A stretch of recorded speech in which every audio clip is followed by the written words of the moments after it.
It's Turbo-tastic.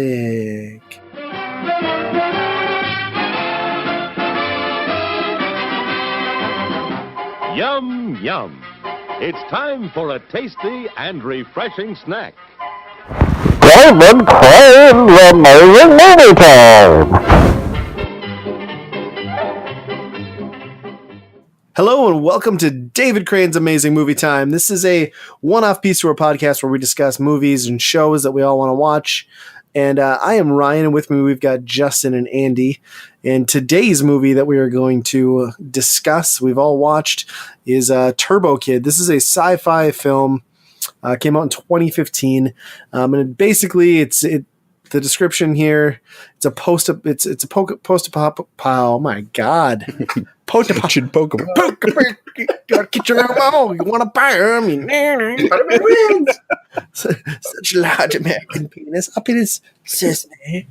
It's a post-apocalyptic wasteland. An orphan teen must battle a ruthless warlord to save the girl of his dreams, which I guess kind of summarizes the thread of a plot in this movie. But kind of the unique thing about this film is that it really leans heavily into making itself feel like an 80s like B movie. It has a lot of like 80s movies characteristics, like the soundtrack, some of just the 80s action character, like protagonist stereotypes. It's a little bit Goonies meets, I don't know, Mad Max, I guess, is probably Yeah. weird, and sprinkle a little bit of Terminator in there, maybe, I think is probably what this movie is shooting for, and it just over the top with all of it. Yeah, it's when you first pitched it to me that it was Mad Max with BMX bikes, like I was all in on that. Yeah, that's pretty much what it is. I had no idea it was going to be BMX bike coming. So when the kid was riding, I was like, oh, I guess it's a kid, that makes sense, whatever. And then when everybody else was riding, I was like, the fuck? Yeah, when you've got epic like chase sequences of dudes on like BMX bikes, it's just kind of. And then you got like the subplot of like water being short, and then robots, and they don't. I guess that's the one thing is they don't really explain. They set it up right away in the beginning of the movie that you're in the post-apocalyptic future of 1996, but did I understand correctly that it was a robot like apocalypse that like ended humanity? Like the robots? Oh, I'm not sure. Destroyed everything. Yeah, I'm not quite sure on that. I guess from the way the guy talked at the end, I guess I don't know if they set it up that way to begin with, but at the end, like I can kind of see it that way. But yeah, so basically, like in the movie, to kick it off, you just get this kid who's like on his own in this wasteland, and then he's obsessed with this comic book series, like starring Turbo Man, and it's this guy who has superpowers and like shoots a laser beam out of his arm, which essentially is just he's got like the Nintendo Power Glove, which is kind of his weapon, but it actually shoots lasers, which is way better than the actual Power Glove. And he ends up meeting like a strange girl who just like tags along with him, and that's kind of like it turns into like almost like a buddy comedy, like revenge film when she gets kidnapped, and I don't know, it's just very strange. Yeah, there's some good character work in here. I mean, she for sure is like, she has like the intelligence of like a 5-year-old or something, it seems like, but yeah, it's pretty funny. She plays it pretty well. Yeah, I think one of my favorite sequences is like when the kid's like, because this chick is oblivious to surviving in this wasteland for some reason, which they kind of reveal later on, but he's going through his rules to survival, like don't travel into the danger zone and blah, and like always carry a weapon, and she doesn't have a weapon, so he grabs a broken baseball bat, a garden gnome, and then tapes it together and hands it to her as like a gift, and she's just so excited. She's like, oh my gosh, this is for me. This is amazing. It's my gnome stick. And like throws it in the air. It's like very reminiscent of like Evil Dead with like Ash like throwing the chainsaw in the air. It's just so stupid. Yeah. And there's some like toward the end, there's really clear indications that they were trying to rip off of Terminator for sure. Yeah. Yep. Yeah, and they did like a ton of the practical effects from like early 80s, like being like The Evil Dead actually, and other films where it's just everything like is mutilation and like body parts go flying off, blood spurts from everything. It's just so over the top that obviously they do it to the extent that it's supposed to be just funny, because if you can't laugh at like just gallons of blood exploding from someone's like torso like in such a ridiculous way, it's kind of just crazy. Right. There's one scene at the end that actually, when I played Super Mario Odyssey and all the Goombas stack up on top of each other, totally ruined that moment for me in Mario because of this movie. Replace that with like severed like torsos and legs. Like, God, that's so great. Yeah, it's like what, 6 corpses like stacked on top of one guy's head, and he's like bouncing it and wandering around. Yeah, it's crazy. Yeah, that. Who do you think that one guy is supposed to be? More like a Friday the 13th guy? Yeah, the weird like skull mask dude. Yeah, I guess, right? He's supposed to be kind of the horror element to the whole thing. Although he kind of reminds me of that. There's that character from, I don't know, which Mad Max movie, like Beyond Thunderdome, where there's that giant guy that he fight. Yeah, it's Thunderdome, where he fights that guy in the cage, and he's got that big like steel. It's sort of like that. Yeah, I can see that.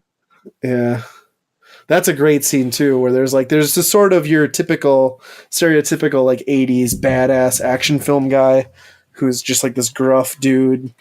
I can't remember the character's name, and he's just like standing there taking a piss, and some other guy takes a piss next to him, and that weird skeleton face guy who can shoot blades out of his like contraption on his arm for whatever reason, like murders the guy taking a piss next to him. So like as the blood starts spurting out, like the dude falls over, and like the blood keeps squirting, and then the pee stream just goes like straight up in the air next to this dude standing there taking a piss. It's just one of the dumbest scenes. He's like, well, that's poor form. Like a dude just got a blade ran through his chest, and that's all you have to say. That's like his reaction to when he got his hand chopped off after the arm wrestling. Oh, yeah. What does he say there? It's like something stupid, right? Because it didn't make any sense. He's like, I'm going to kill you with my own bare hands. And the guy's like, good luck with that. Yeah. It's like spurting out blood. Well, that's the other thing, too, is it's got like arm wrestling. So that's like another 80s movie. Like, oh, yeah, that's Stallone one. Yeah. Yeah. And like that character, like that main protagonist that gets his hand cut off kind of reminds me a little bit of like Crocodile Dundee. He's even got the Australian accent. Yeah. It's just like every 80s movie mashed into one, like every freaking sci-fi 80s idea, like in one place. Yeah. It's so ridiculous. However, just like Rubber, this movie was made primarily by French people. So there's a connection there. So you're saying French people can make good movies? I think they make weird movies. I think that's what I'm trying to say here. Well, did you guys actually like it though? Like to me, this is just like my like perfect kind of just ridiculous, stupid film. I mean, I love this movie, to be honest. It was good. Like, it's not Rubber good, but it was good. Oh. No, I mean, it was good. I could have done a little bit less blood spurting, but like you said, it was to the point where it was more funny than where you would get like queasy, I guess, from it. I guess you could say. But no, for the most part, like it was a good movie. It did kind of slow down in the middle. And I struggle staying awake, so I did fall asleep in this one time, and I'd start over. That's gonna have to be your rating scale. Is how many times did I fall asleep? So this one was a 2 try to watch it, but it was good. Once I got through, and I knew the boring part was coming, so I was like, all right, I'll focus harder on watching this. Yeah, I'm kind of in the same boat where like obviously the gore was like over the top where you have to laugh at it, but I just wish like the story and the acting had more jokes in it, or was kind of more that way too. Because I don't know, a lot of it they kind of played pretty straight too. Right. I do also like spoilers for anyone who just cover your ears for the next minute, but like I like that the ending is that he punts an atom bomb at the foot of this robot man 20 feet away. The atom bomb explodes. He survives the blast. Then it opens a fissure in the earth, providing them water. So there's a few plot holes. Not only shouldn't he have survived that, but now their plentiful water source is radiated and will kill them all anyway. So it was a little bit of a weird twist on the happy ending because I don't think they fully thought that out. But I'll forgive them for how ridiculous the whole thing was. My favorite character is that tag-along girl that shows up for really no reason. And it's kind of hard not to love her because, like, the main character is not. I mean, he does an okay job, but he's not a great actor. I guess. A little stiff. Just like the random like wander off. Like, what is she doing? Well, and how many times she dies too? She runs up to attack that guy and just like beats him with her gnome stick. Yeah, she gets killed 3 times in the course of this movie. Yeah, I think so. Well, there is a sequel being made for this. So really? They're going to focus on the kids' journey across the wasteland. So I'm waiting for that. Yeah. How many blobs did you guys give this one out of 5? I'd probably do 4 out of 5. It's a solid film.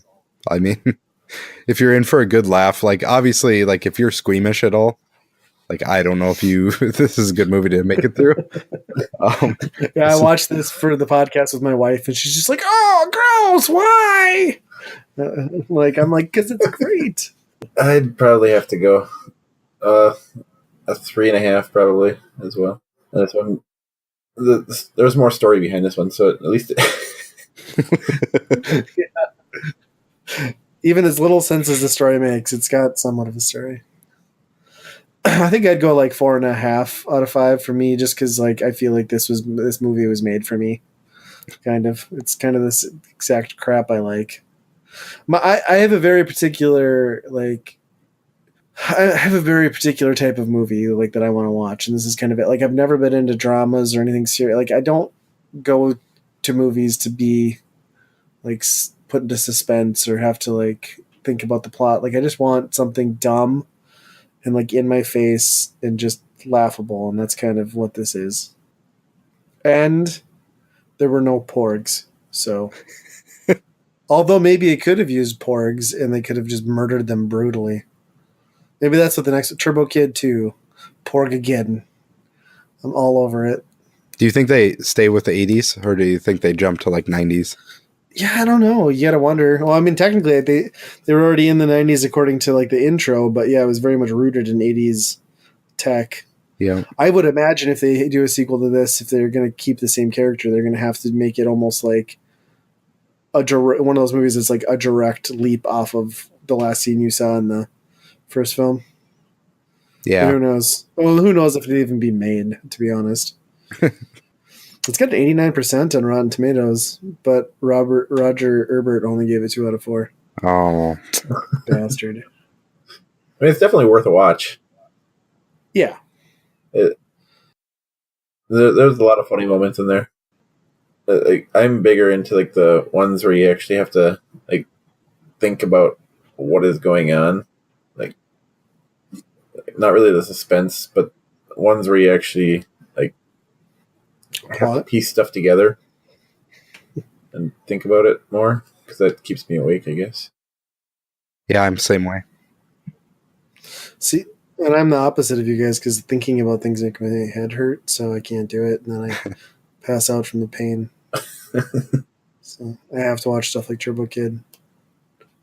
All right. Well, that's episode 2 of David Crane's Amazing Movie Time. You can find us all over the internet. You can go to weekendrentalpodcast.com. You'll find us on Twitter, Facebook. Just look for Weekend Rental. We'll be there. Until next time. What's the thing we say? What's the ending? I forget. Oh, be kind, rewind. I didn't know what you're shooting for. If it was the same ending or a different one that you had preset. Be kind, rewind. Nailed it. Spider-Man wins!